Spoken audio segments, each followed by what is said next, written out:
Beyond and hello, everyone. My name is Jonathon Dornbush, and I am the host of IGN's weekly PlayStation show podcast, Beyond. This is episode 608 of that PlayStation show, where we occasionally talk about PlayStation, but we actually have a lot of news to talk about this week. So I thought first, instead of doing that, we're going to start with a memory card story because it ties into the intro that I wanted to have. In addition to being a good story, the PS to it has a fun intro bit. So we're going to start off with the memory card story. Of course, if you don't know memory card, we do this every week. People who listen and watch the show write in with their stories of their video gaming life, funny, weird, happy, sad, whatever, and we read them on the show. This first story this week comes from Nicholas. Nicholas says, "Hello, everyone and beyond. My name is Nicholas, and I have a cool PlayStation memory I'd like to share with you. I'm from South Africa, so our academic year starts in January. So around September each year, we have a short week off, which we call recess. Last year, I went home for this week with a lot on my plate. I would be going home to my girlfriend of 2 years. We were doing long distance at the time, seeing my family, studying for 2 tests that sounds right on the first Monday and Tuesday back the following week. They were taking place then. And best of all, the Friday before recess was the release of my most anticipated game of the year, Marvel's Spider-Man.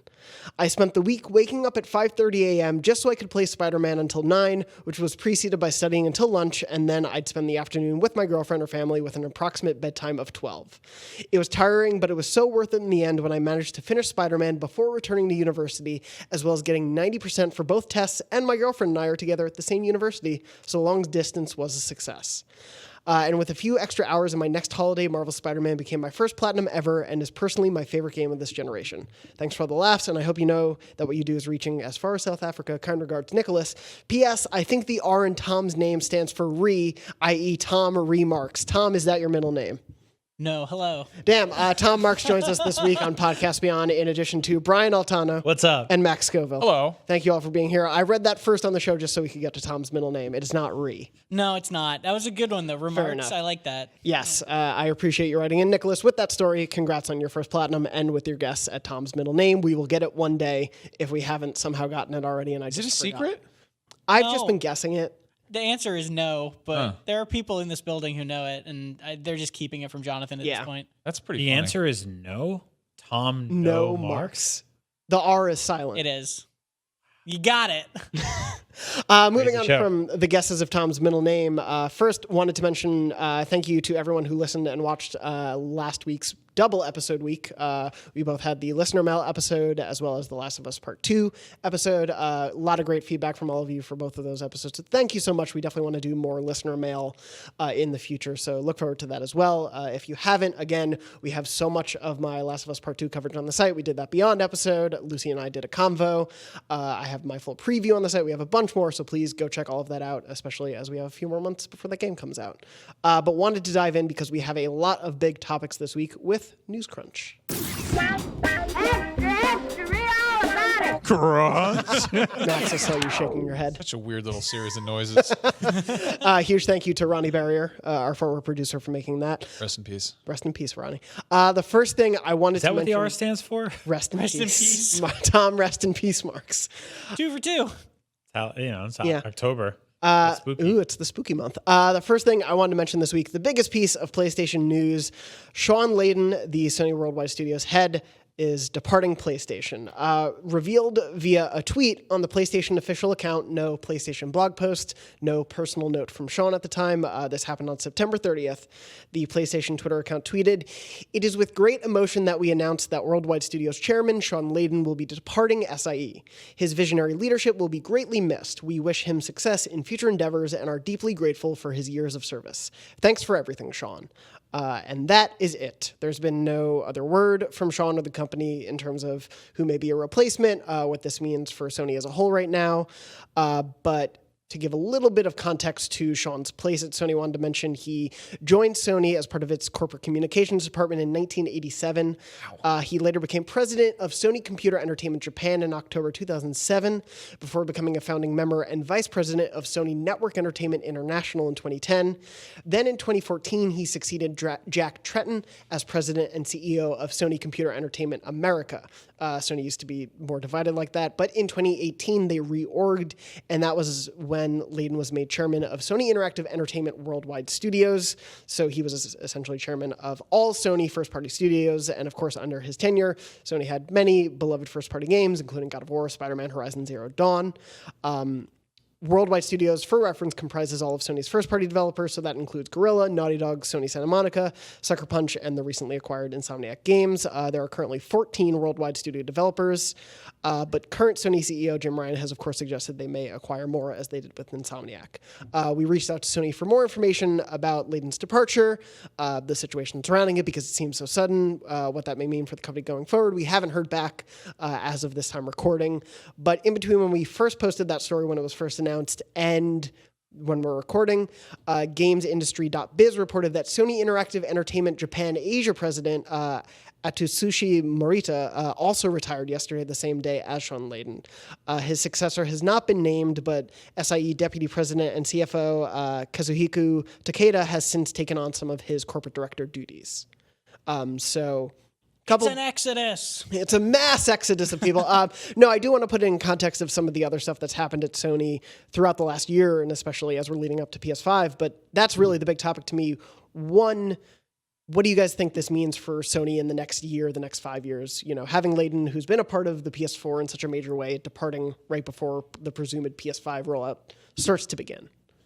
I mean, I think that's one way of looking at it. I think it's also a lot of people are finishing the job on PS4 and saying goodbye to that. I mean, I think it's like if they had quit a few months into the PS4, I'd be worried. If they had quit a few months into the PS5, I'd be worried. But I think that departing the company towards the tail end of a console life cycle feels like the right thing to do. It feels natural. It feels like they're handing the reins off to the next generation. I mean, you can get in on the ground floor of something that's going to last for the next 5-6 years, or you can just close the door on the accomplishment of shipping one of the best-selling video game systems of all time. So I think there is a tendency to spin this news as a negative, and I definitely did some of that in my own head. But I think on the same page, it's like you can look at this as like this is them closing a chapter, a tremendously successful chapter, which is different than something like Don Matrick when he left the Xbox brand for Zynga.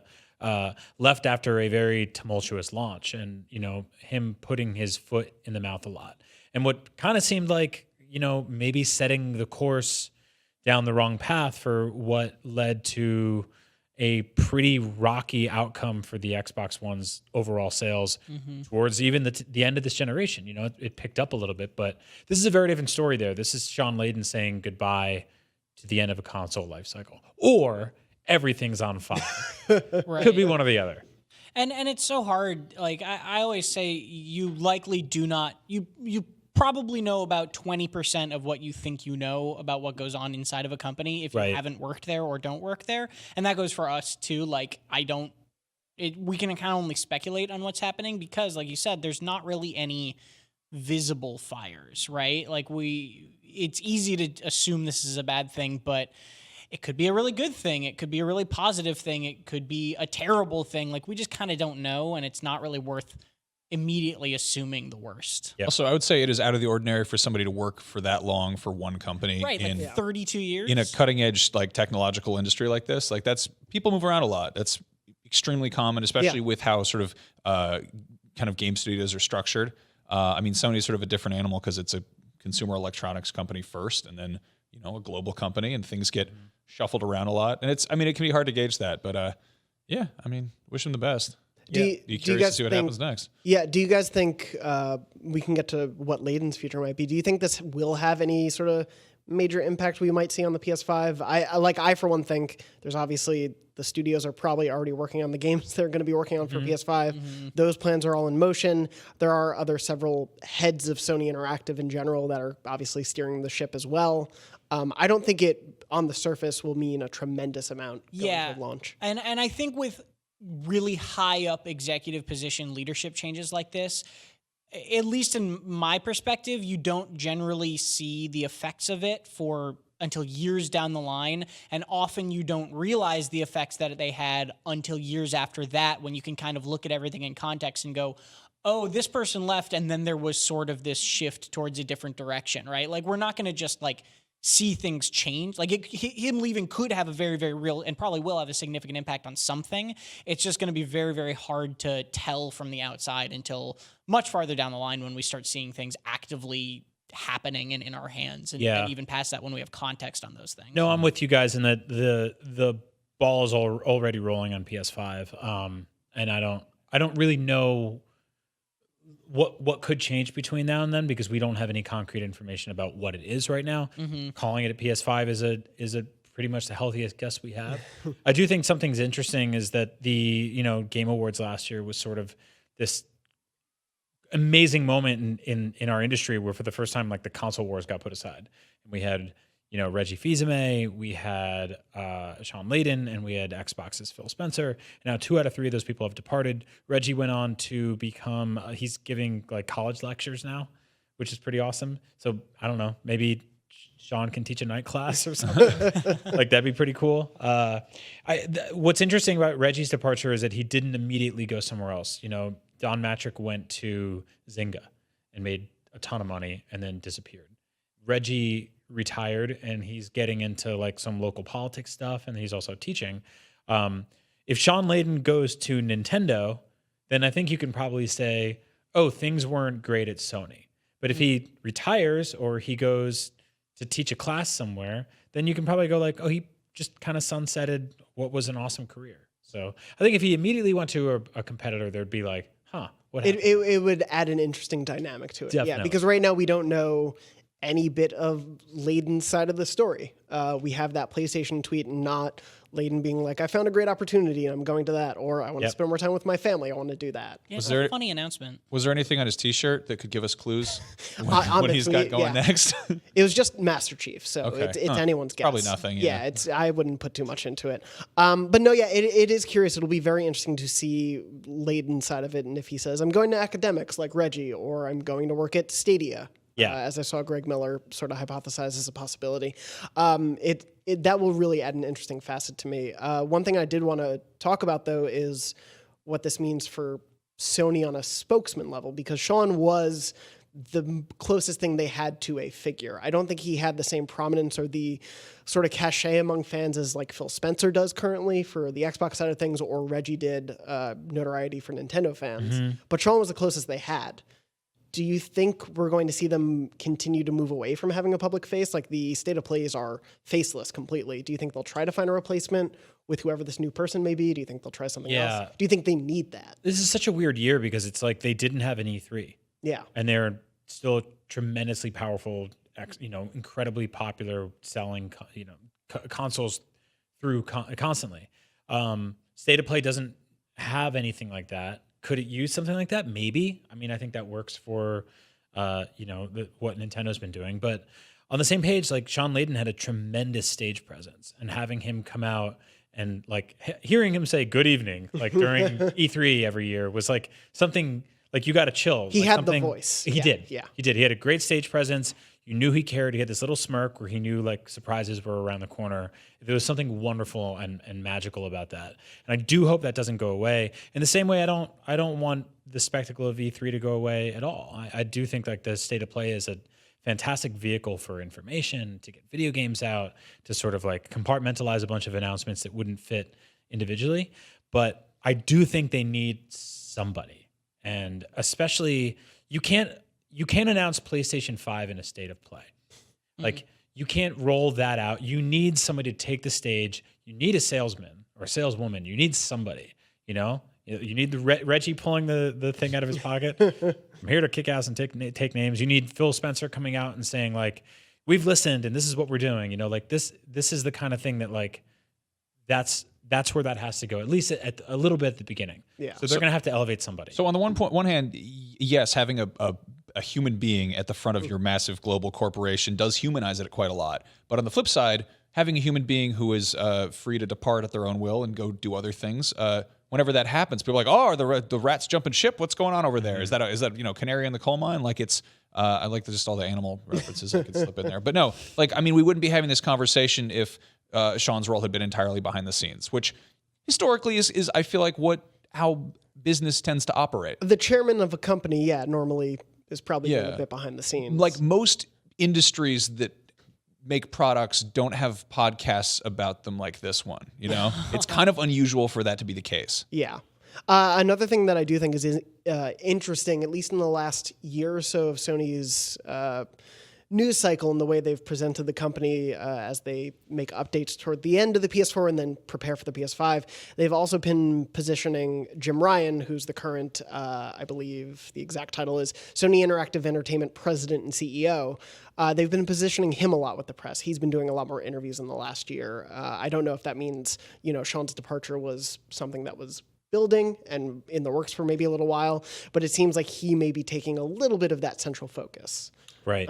Which is curious to see if they'll position him when the PS5 comes out as the guy we all hear from, or if they'll have Mark Cerny come out to be like, Knack 3, PS5. And I would be shocked unless something like we said, unless something truly bad happened behind the scenes that we don't know about. I would be shocked if this wasn't known internally amongst people for the last year, right? Yeah. Like he was building up to this departure and just they kept it quiet until they needed to talk about it, which is totally makes sense. Yeah. And the way the tweet was phrased seemed pretty amicable. So we probably won't know if this will affect the PS5 until the PS6.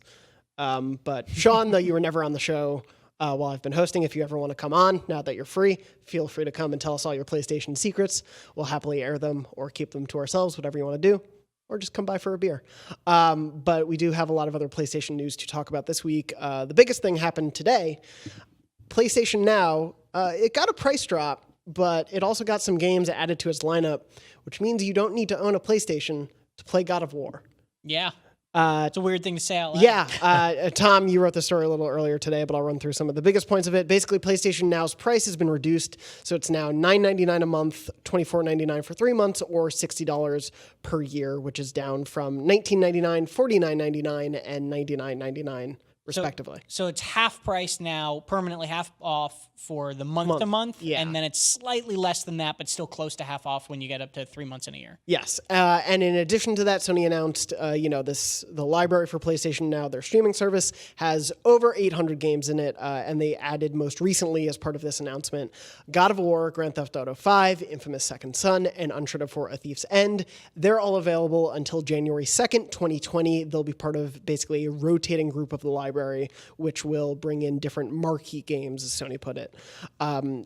But the biggest thing, of course, is the fact that some of these games are available to stream on your PC. Yeah. Because Sony back in 2016, I believe, enacted PlayStation Now for PC, and so you're able to play with a PS4 controller, God of War, GTA 5, of course, was already there, but Infamous Second Son and Uncharted 4.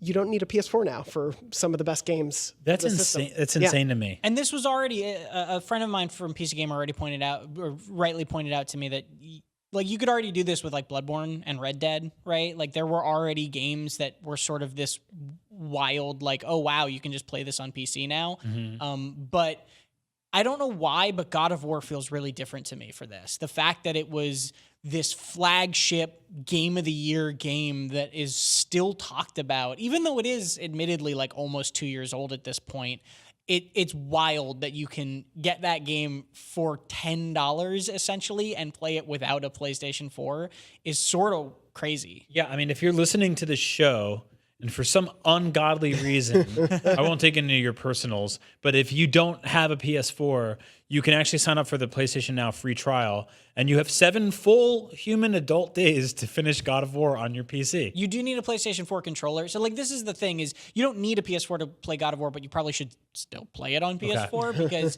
it's going to be like a lower frame rate and a lower resolution with the streaming. Their streaming is pretty good, but like if you don't have great internet, it's going to like probably have a little bit of input lag here and there. Why do you need a PlayStation controller though? So the PC app for PlayStation Now needs you, like you can, it will register other controllers, but at least for God of War, and I haven't tested this for other PS4 games, once you get into the game, it won't recognize anything but a PS4 controller. Weird. At least it did for God of War for me. Isn't that something you could probably hack with a driver? Probably, but then on top of that, if Look you at do, you talking about computers. if you do What figure about out accessing the mainframe? if you do find some more sort of workaround for it, you still don't have the touchpad, which is like used in God of War. So how do you remap those buttons? Do you remap it? Like if you're not using PlayStation 4 controller, like you're gonna, even if you find some way to make it work, which I don't know about yet, you're still gonna like have a bad time with it. But on top of that, even just God of War being in this pack is like, if you haven't played God of War yet, you can do that 7-day trial and download it to your PS4 and just have that game for free right now, which is crazy in its own right, like even removed from all the PC stuff. Yeah, it's kind of an incredible offer, especially with this lower price point. And I think the big question here is this Sony continuing to build up PlayStation Now as a Game Pass competitor, because Xbox One, Microsoft has made a lot of missteps this generation. They'll be the first to admit that, but Game Pass is the total opposite of that. I think it's one of the smartest ideas they've introduced in the span of the Xbox, second to maybe Xbox Live and a couple other things. For the first time, I was talking to somebody who I think they just bought a PS4, and they were like, should I get like PlayStation Plus? And I was like, do you also have an Xbox? And they were like, yeah. And I was like, you should probably get Game Pass. Yeah.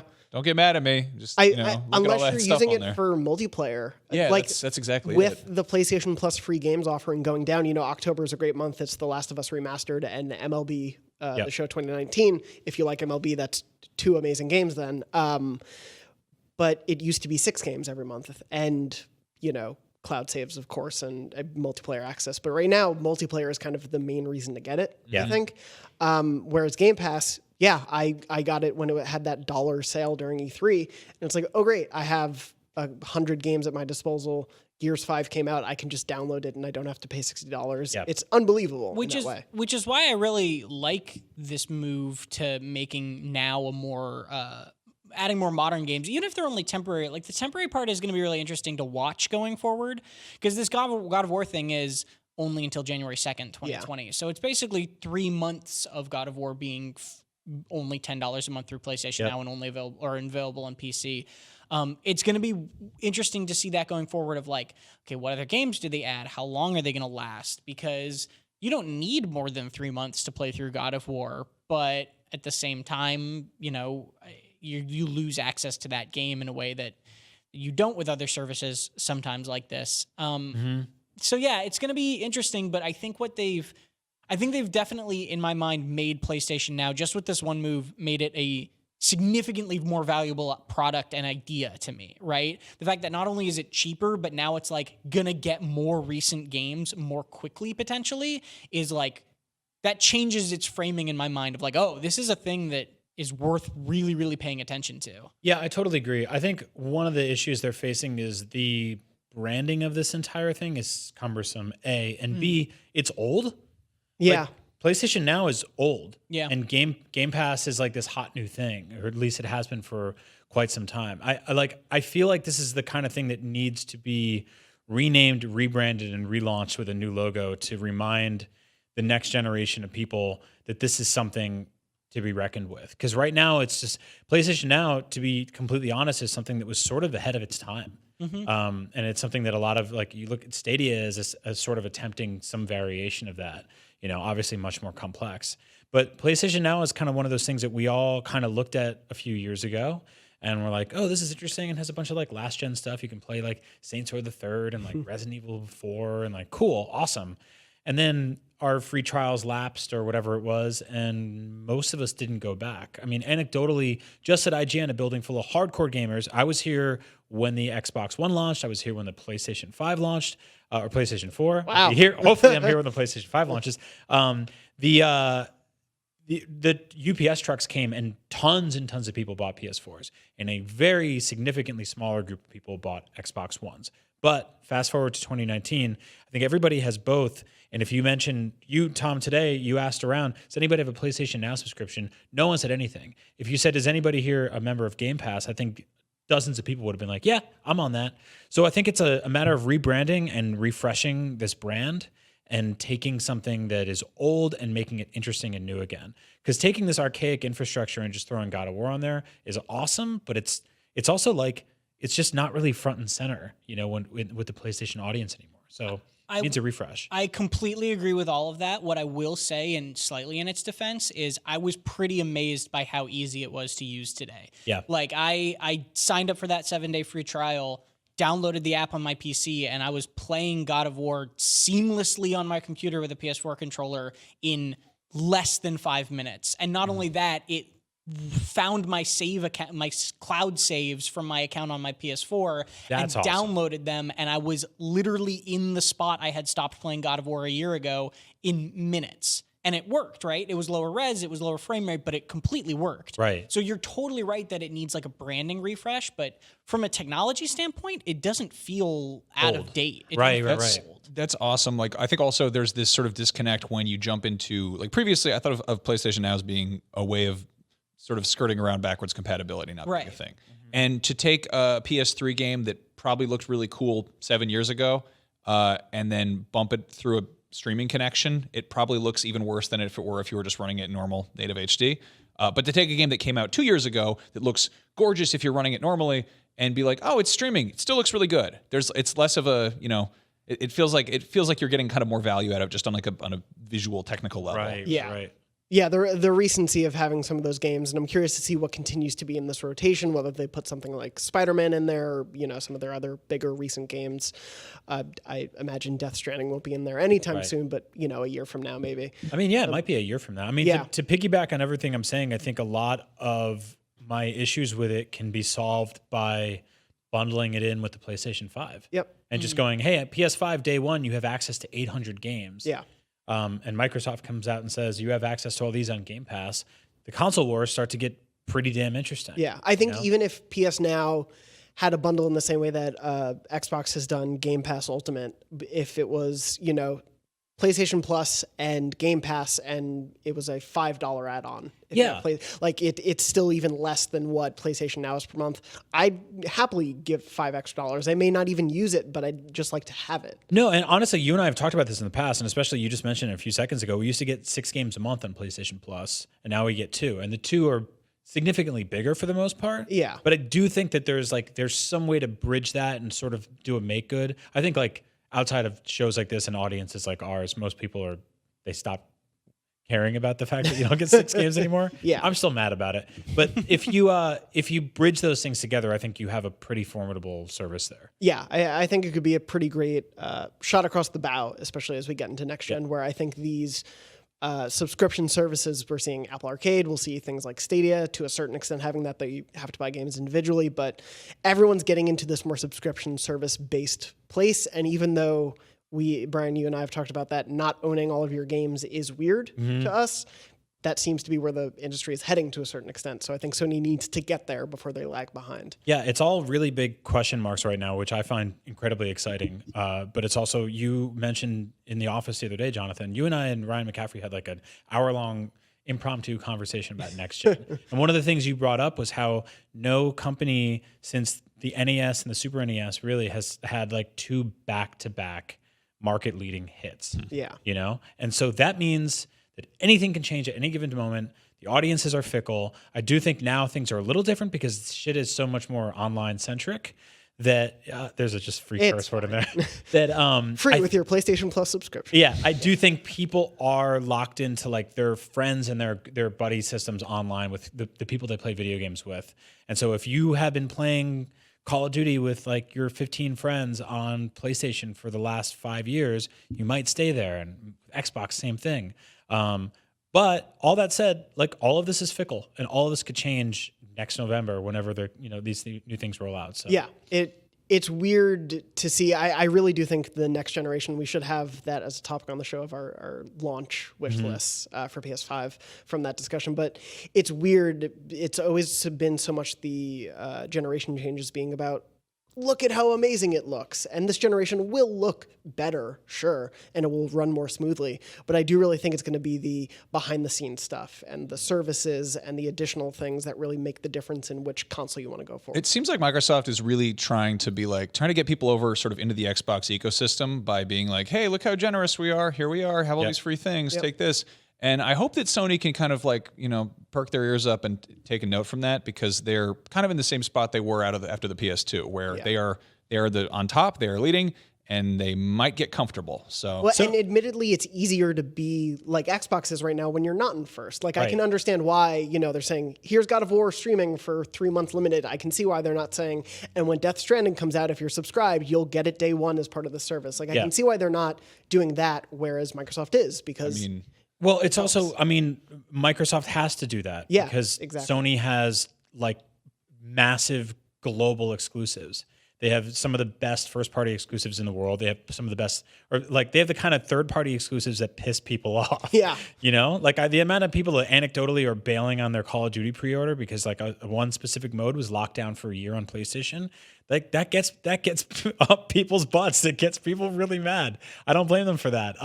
The thing is, Microsoft has to come out because all of they're doing all these massive like studio acquirings, right? But those things are going to take years and years to really like actually grow fruit. To sit down and go, this is what this studio is doing. This is what this studio is doing. Sony has all those guys in rotation right now. You know, like we've seen we know that like Guerrilla's making a new thing. We know that, you know, Santa Monica. Santa Monica's making a new thing. Like Insomniac's making a new thing. Like all those guys are like Corey's going to make another massive, awesome game, right? Like stuff's happening. But in the meantime, anything could go anywhere. So I do find that tremendously fun and interesting and a little scary. It's going to be an interesting couple of years. Before we move on to a different topic, I did want to read, I reached out to the Facebook Podcast Beyond group, which is facebook.com/groups/Podcast Beyond for reactions to the Shawn Layden news and the PlayStation Now news to see if anyone had any thoughts on that, wanted to go through some of those. Toby said, delighted with the price drop. This is for PlayStation Now, obviously. Have been debating getting rid of my Xbox One and Game Pass for a while as I don't use it enough. This was my final nail in the coffin for them. And to that point, explicitly in the blog where they announced this price drop and stuff, they said literally, like Sony said, this is to be competitive with other similar services, right? Like that's the reason for this. And you see exactly that happening right there. Is it's like, oh, if this is a similar price, I want this one instead of another. Yeah. Kana said, I like the new lower price. It made me think about getting PS Now for the first time. Andrew said, I won't ever desire PlayStation Now unless it includes new games and makes the games downloadable. PS Now does have some game downloading, but it's not every game. Right. That's a huge sticking point, by the way. Yeah. I honestly, like, I don't know what that is. I think that's just like one of those things in our heads where we want to maintain some semblance of ownership over these things. But knowing that like I can download games on Game Pass and not knowing which ones I can on PS Now is just like, it's just one of those gray areas that's a little finicky and cumbersome. Like if I went on there and I went to download a bunch of games and only 3 out of 10 of the ones I wanted are downloadable, I'd feel weird about it. Yeah. And also you don't want to get to that. I do that with Netflix. Like when I go to, you can download stuff on Netflix on your phone, right? But sometimes you can't. Like the Disney Marvel stuff on there, you couldn't, which is odd. Like they had a bunch of Star Wars movies on there and it's like, well, you can't download those. But you can download all 50 Adam Sandler movies that Netflix produced. Yeah. You're like, well, who makes these rules? You know? Yeah. Yeah. I mean, also looking at streaming stuff, like, I don't know, I'll stream HBO or something and it'll like hiccup and start buffering for a second. And that's annoying watching linear media while you sit there and nothing's trying to kill you. If I suddenly die in a game because my internet hiccups, like that's going to be like pretty easy to rage quit that. Yeah. Whereas if it's installed, I'm just dying because I suck. Jesse from the group said, I got the terrible internets. Also downloading games takes at least a day. Any subscription service or streaming is not good for us. So I think that'll be one of the sticking points as we go forward is just reliable, fast internet is not as easily accessible for everyone. The future is already here, just not evenly distributed. Exactly. Yeah. What's the bummer about that is a lot of people from regions where they tell you like the internet is bad are also the same people who live in a place where like games are like $95 each. Yeah. And they would benefit the most from something like this. Exactly. Yeah. And there's nothing to do. Yeah. I don't know. There's probably lots to do. I don't. There's probably some things. Alistair said for PlayStation Now, interesting, but I don't think it's enough to warrant a subscription. Not for me. And then for Shawn Layden said, really surprising that it happened at all. Quite strange how it happened. I'm not one for speculating around what that means, but it'll be intriguing to see who fills his position. And Reggie. I'd Yeah. be down. It'd be weird as hell if Reggie Fils-Aimé was in the Beyond group and he's like, I guess so. hello, gamers. That would be the most like 90s wrestling thing if like the curtain comes down at E3 2020 and Reggie Fils-Aimé. Our new chairman. I've had the PlayStation passion this whole time. I've just had to hide it. Also, on the Shawn Layden note, Luke said for Shawn Layden leaving SIE, I thought it was a very abrupt and surprising announcement. He was the chairman, and to announce his departure in a simple tweet without any formal press release is suspicious. Is it possible the breakup was bad, or is he heading to a competitor? I will say the form in which they announced it is weird, because Sony does love corporate press releases. That's almost exclusively what they use them for now. They don't do any sort of like game announcements that way anymore, pretty much. But yeah, we really won't know the case until we see what Shawn does next and how things fall out. But in terms of who may replace him and things like that, I do think they're going to probably shift a bit of Jim Ryan's responsibilities to take on some of that. Shuhei Yoshida may take on some of those responsibilities as well. Obviously, he's got plenty on his plate already, but I could see them sort of distributing things if they don't feel like they need another chairman. Yep. But we'll see where it goes. And last but not least, Jason said, I feel like my parents, but I'm not sure how PS Now or Game Pass works. So if you don't know how those things work, we have some helpful information on the website. Go to IGN.com to find out about those. I wanted to move on for a couple other bits of PlayStation news. This happened after we recorded our Last of Us Part 2 discussion last week, but Naughty Dog confirmed that The Last of Us Part 2 won't have a multiplayer component to it. It will not be seeing the return of factions, which was the Last of Us original game's multiplayer mode. But in a tweet from Naughty Dog, they said, hey, we started to work on it, but realized for the single player campaign, we needed to put all of this emphasis into that campaign and not the multiplayer. That said, we love factions. We know a large group of you love factions as well. And we are expecting to show you that work and the efforts we've been putting into multiplayer sometime in the future, but just not with Part 2's release. So they announced a spin-off game without announcing a spin-off game, pretty much. In so many words, yes. Or a new IP entirely. Yeah, potentially. Yeah, it doesn't necessarily have to have the Last of Us wrapping around it. It could be another just multiplayer suite that they release. I mean, yeah, I would be floored if they spent the last 5 years making these assets just to not do just to put out like a Crash Bandicoot game. But who knows? Yeah, I saw a lot of people really upset about this. People really locked into the last one. Factions is really underrated. Yeah. And it came out at a time when so many other games were getting what felt like needless multiplayer modes, whether it was like Dead Space or Batman Arkham Origins or other Tomb Raider had that multiplayer mode. It felt like all these great single player games were tacking it on. Yeah. And so I think when Last of Us had it, people were like, oh, not another needless multiplayer. But it actually was pretty in depth. It had sort of a campaign structure to it. It had a pretty fun loop. It was really fun. But yeah, it seems like the emphasis for them right now is single player. Yeah, it's interesting. We used to hear all the time about how like tacked on multiplayer was distracting from making single player campaigns longer, but they've said that this is their longest single player campaign yet. Yeah. And so it's not like we're losing, like the average gamer isn't losing the value of whatever it is they perceive to get inside of the box. But for people who did want this mode, that's kind of a bummer. But I think the good news is that if it does spin off as its own thing, they will have to justify selling that, and it won't be just like some small throwaway thing for like $10. Like they will make a full-fledged multiplayer game out of this. Yeah, so we were talking a little bit about this last week when that news happened. Do you think they will, because your big thing is like they need a reason to, when they inevitably release Last of Us Part 2 on PS5 to get people to buy it, do you think they'll use this as an incentive? Do you think it'll kind of stand on its own? That's a good question. Yeah, I think that's a really strong theory. It's a possibility. Yeah. I mean, especially because by then you have an entire new group of people hooked on what that gameplay feels like. Yeah. And you go like, oh, let's throw that into multiplayer. What do you think that would translate to? Yeah. I can get behind that theory. That's also a hell of a way to emphasize new hardware. Yeah. Justifying it, and I'm sure that would inevitably piss a lot of people off. But if they were like, hey, this is using cloud computing, it wouldn't be possible to do all this on the PlayStation 4. We tried or something. I don't know. Yeah. My other thought about it is they release it on its own as a PlayStation 5 game. Like The Last of Us Factions is its own game on PS5. You can only get there. And earlier this year, I believe Jim and Shawn, I think, have both spoken about how Sony doesn't really do multiplayer anymore. And that's not a thing they do. But when they're looking to acquire studios, they're looking to fill the gaps they don't already succeed on. And granted, they already own Naughty Dog. But the idea that one of their most beloved, if not the most beloved studio, is also like, hey, we just gave you the sequel to the most anticipated game of our library. Here's also a brand new multiplayer game that we've been working on. And that's like one of their flagship early PS5 games. That's not a bad way to be like, we have a bunch of varied experiences in a first party. Also, it's extremely common with single player games that have a multiplayer component that the multiplayer component is developed by another studio in conjunction with the main flagship studio. Yeah. I mean, it's usually, if you look into the sort of, liner notes of different Call of Duty games, it's like that's usually a bunch of people working together. So it makes sense that they have somebody for heavy lifting if they wanted to partner up with Totally. team that has more of a background. I mean, Naughty Dog is primarily known for making story-based single-player games. Yeah, absolutely. Moving on from that, in terms of things that could happen on the PS5, things that can definitely happen on your PS4, you may have forgotten you have a little speaker in your controller. But good news, when you play Death Stranding, the baby will talk to you.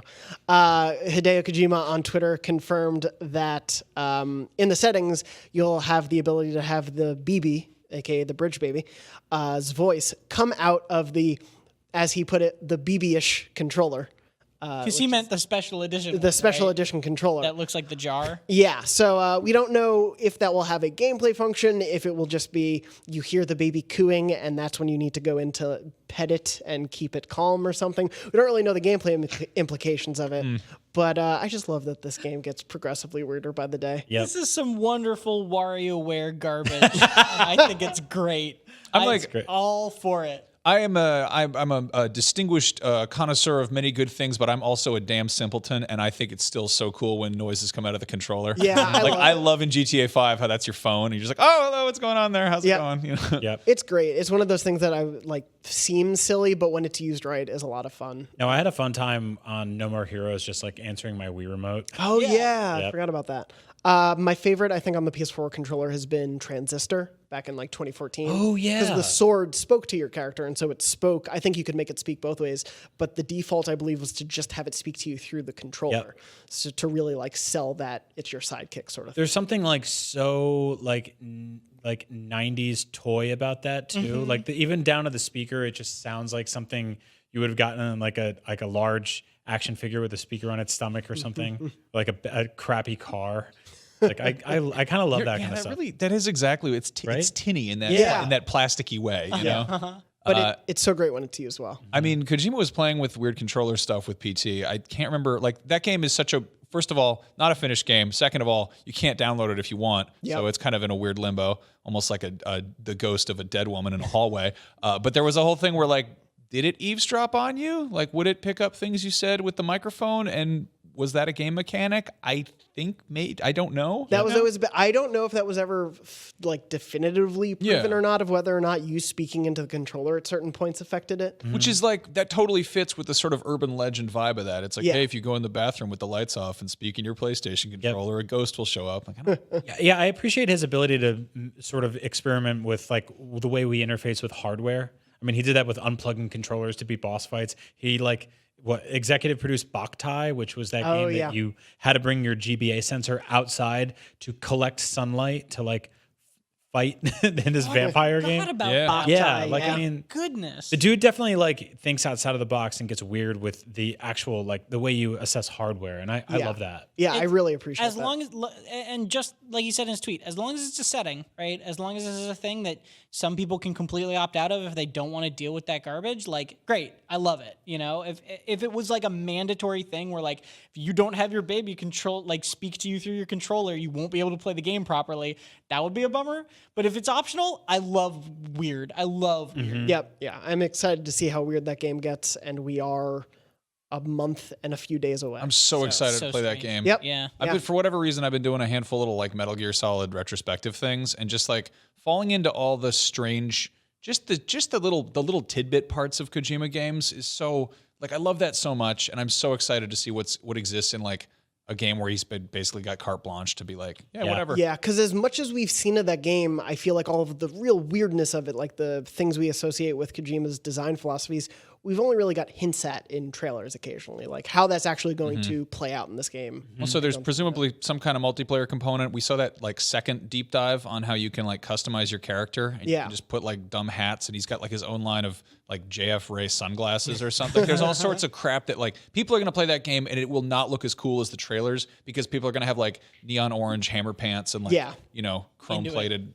armor or whatever. Well, that's like the special edition pre-orders gives you like all gold, right? Yeah. Yeah, I think my like helicopter in MGS5 was like pink with polka dots or something, and I had like big horse stickers on it, like stupid as hell. It's going to be fun. Love it. My mother base was entirely magenta, and it just had big like signs that say "old woman" everywhere. So, yeah, customization. On that note, Tom has to leave us. Yes, Thank you for I'm joining sorry. us, Tom. Tom. Goodbye. So long, friends. Tom And Marks for no Good night. man. as Tom leaves, Blessed dreams. As Tom leaves, wanted to briefly roll back to PT and all of that because another strange secret of PT was discovered. Lance McDonald, a YouTuber who continues to mine PT for bizarre, scary things, discovered there are essentially two states to the bathroom that it can be found in, a version where the bathtub is partially filled with water and a version where the bathtub is empty.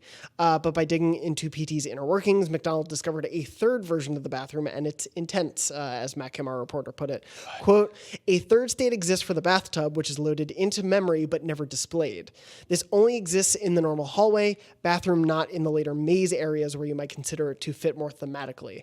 McDonald revealed in his YouTube video, a version of the bathtub that's full of water and has Lisa, the ghost's decapitated corpse in it. We have some images on the website, so you can go see that there. I don't want to look at that. That's horrible. It is as Matt put it in his story, it's terrifying and also very surprising. You don't see that when you're playing through the normal game, but it may have factored into one of the loops that just didn't end up making it in. It may have factored into part of Lisa's story and whatnot, but obviously there's the layered story to what happened in that house, and this feels like it would certainly fit in with all that. I love that we were still talking about that playable teaser of a game that never came out. Yep. Yeah. Came out in 2014. That we can't re-download. Yep. Some of us. Yeah. Yep. It's Good Lord. It's just out there. It is one of my favorite, kind of, as you said, urban legend game things. Yeah. This will be a thing we still talk about years from, as long as Kojima is making games and as long as horror games are, first-person horror is a thing, we'll be talking about PT. It's pretty crazy. But moving on from all of that news, did want to briefly wrap up with what we've been playing. Know you guys have been a little bit busy. Max, you were recently at TwitchCon, and you guys are also off to New York Comic Con soon, but have you guys been playing anything that's been capturing your attention? Or has it been a quiet time as we hit the craziness of October and November? Oh, I started replaying Ghostbusters. Oh, the remastered 2009 video game, which feels like I've never played it. Yeah, it's stunning because it is essentially a sequel to the movie. It's a sequel to Ghostbusters. It's the Ghostbusters 3 we never got and we will never get.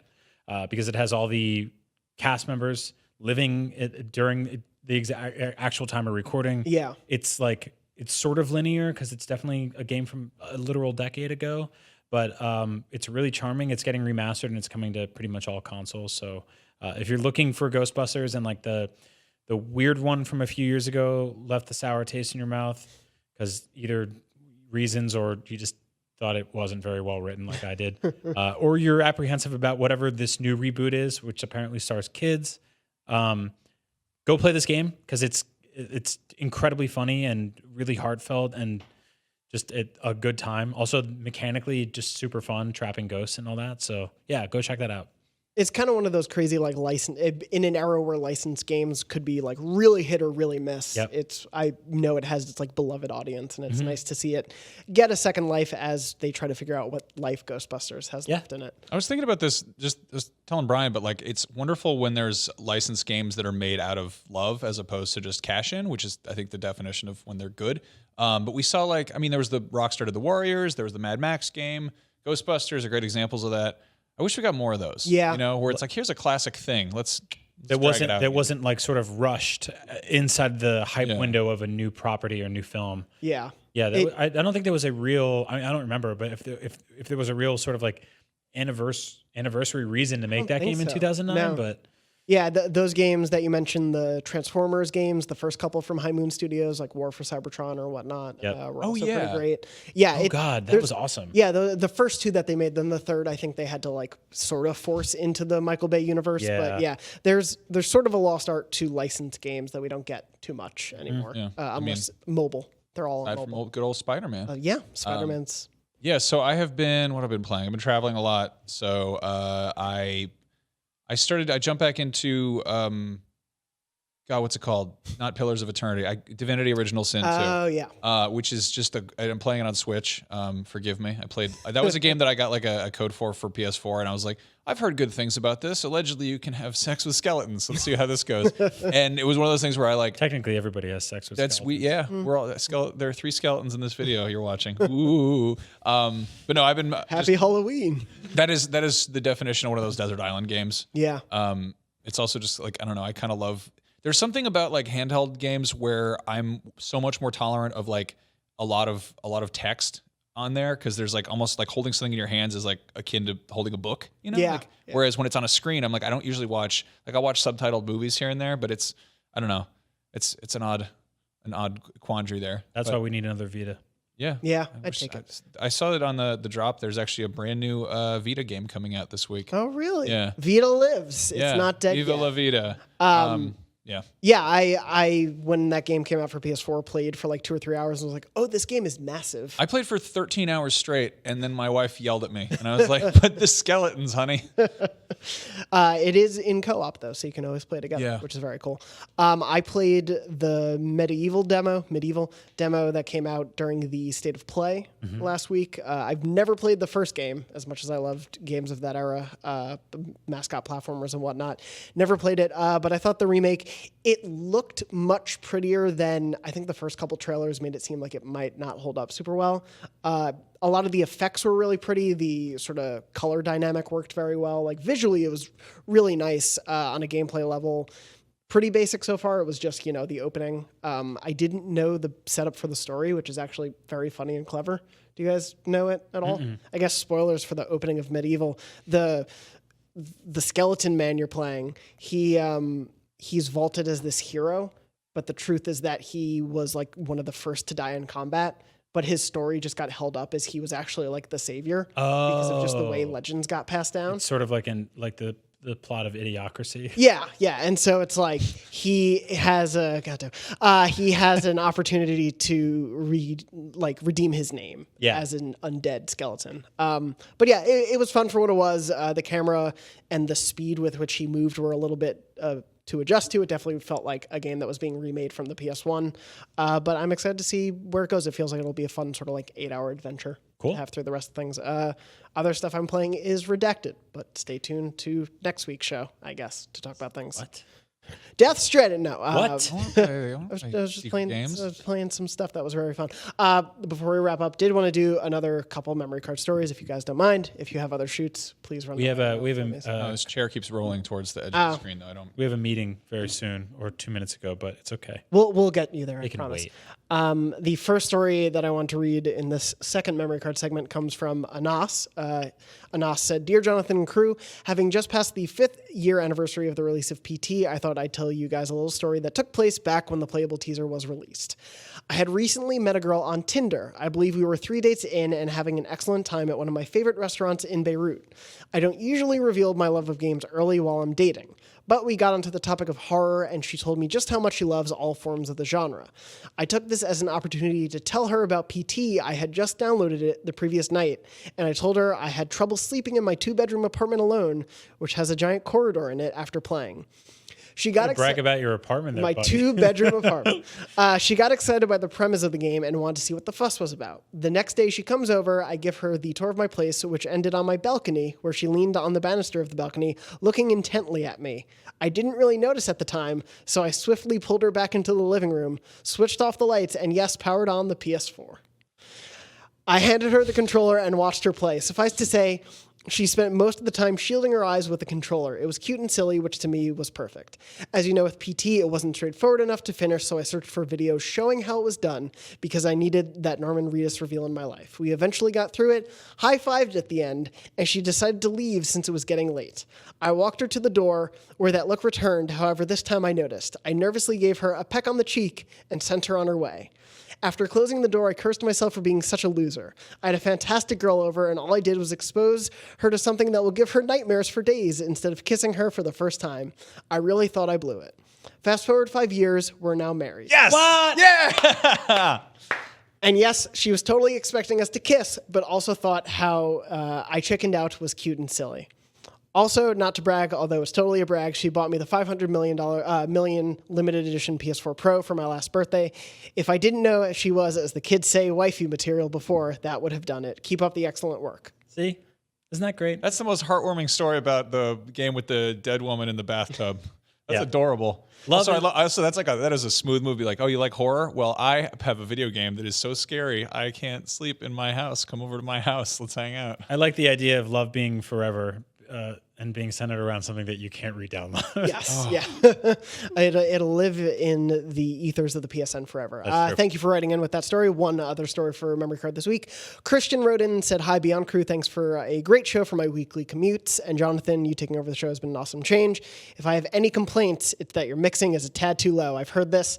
I'm trying to work on it. I've never dealt with audio before. I'm sorry. Audio sucks. It's bad. Pain in the ass. Also, this guy has one weekly commute. I'm jealous. That sounds great. What if it's incredibly long? Or he listens. Well, our show probably doesn't cover it that well then, huh? He listens 5 times a week, maybe. Yep. Once a week, I drive from New Jersey to California. I wanted to share a fond memory connected to PlayStation. I've been part of the Destiny lore community since its launch 5 years ago. It was around the 20th of December 2 years ago, and I was making my dinner for my 2 sons, who were 2 and 5 at the time. They were hanging out in my living room while I prepared dinner. Suddenly, my 2-year-old comes running with a disc in his hands. It's the Destiny PS4 disc that I know is inside the PS4. I rush out to the living room, and when I try to insert the game, the reader makes such a terrible noise that I can tell it's broken beyond repair. I also realized the disc is severely scratched. Like everything using the internet, I turned to my forum of choice to complain about what had just happened. I was on paternal leave, so I knew we couldn't afford a new one anytime soon. I told everyone in my lore community what had happened and how heartbroken I was, since Destiny was basically all I played. After feeling somewhat better from complaining, I receive a message from the admins. They've decided to gift me a PS4 from the States. I live in Sweden. After asking about 109 times if they were kidding, they explained that I was an important part of the community and that they wanted to help when I couldn't afford a new one. Just before Christmas, it arrived, a PS4 from people I had only gotten to know through the internet and through PlayStation. I was so happy and surprised how much love and awesomeness the world of gaming could provide, and I tell this story to everyone to explain the power of communities. Thank you for reading all this and beyond, Christian. That's really sweet. Which, yeah, I thought was just a super heartwarming story and an excellent thing. Thank you so much for sharing. That's adorable. Thanks for sending that to us and not Fireteam Chat. Yes, yeah. Take that, Justin. Screw those guys. Also, I think today Destiny went free to play. Yes, yeah, it has the Shadow Keep, which is crazy. Change, so yeah. Anyone's trying Also, to get into that. As a father, just download the game. your kid won't be able to eat the disc. That's very true. If you want to worry about the all-digital future and you have kids, it's actually a good thing. Anyway, thank you all so much for writing in. If you have a memory card story you want to share, and we do have plenty more to share, thank you for everyone who has written in. We'll continue to read those on the show. But if you have one and you haven't written in, write into Beyond at IGN.com with the subject line memory card, and we'll read those every week on the show. If you have questions for Beyond, if you have comments, whatever, please also write in to Beyond at IGN.com with your input, and we'll read that as the weeks go on. But for now, that is the wrap-up of episode 608. Thank you so much for listening and watching. When we're not on the show, we're on IGN.com. As I mentioned, these two wonderful boys are going to New York Comic-Con this weekend. So what are you guys doing there? Can you talk at all about it? Or I think so. We're going to be making a lot of videos on the show floor. We're also going to be at a party for HBO and The Watchmen for their new show that IGN is helping to create. So I think there's an Evite out there on our social feeds and stuff like that. Yeah, so it's Friday night, 7 to 10, I believe, 21 and up, but should be free admission. Just, I would say, Google NYCC IGN Watchmen Party and see what happens. And if you see us walking the show floor taking pictures of action figures, come and say hello. Yes, We'd love to meet people who listen to our show and are nice about it. But yeah, very excited for you guys to do that show. And you also just wrapped up some stuff with Force Friday as well. That's right. And TwitchCon for Max. So yeah, you guys continue to be busy, and then you come back and we can play games. Yes. Talk about it. I want to play the games. Yeah, very excited for everything that's coming out. Of course, when we're not here, IGN.com, YouTube.com/IGN, and YouTube.com/IGN Beyond for this show, which airs every Wednesday at 3 p.m. Pacific on those platforms, as well as your favorite podcast services. I am at Jam Dornbush on Twitter and Instagram. Brian is at Agent Bizzle on Twitter and at Brian Altano on Instagram. And then Max, you're at Max Scoville on Twitter and Instagram. Tom is at Tom R. Marks on Twitter and at Bo Pies on Instagram. Go check out the wonderful pies he bakes. I've been saying Bopies. And as the Bo Peas guide you home, thank you so much for listening and watching. And as always, Beyond. Beyond. Beyond. Bopies. Thank you, guys.